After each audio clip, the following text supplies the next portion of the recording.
Xin chào tất cả các bác, đây là khu em ươm 300 cây hồng đây.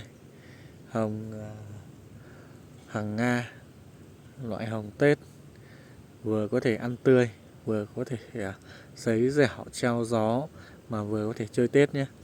Giá trị kinh tế rất là cao, phù hợp cho chúng ta vừa làm cảnh mà vừa làm trồng kinh tế luôn. Đang nảy mầm các bác, ươm được khoảng 1 tuần. Đấy, các cây đang nảy mầm hết rồi đây. Đấy, đang nảy mầm đây. Đấy. Rất là đẹp. Đây. Có cây nó nảy sớm hơn rồi thì nó nảy như này, rất ok.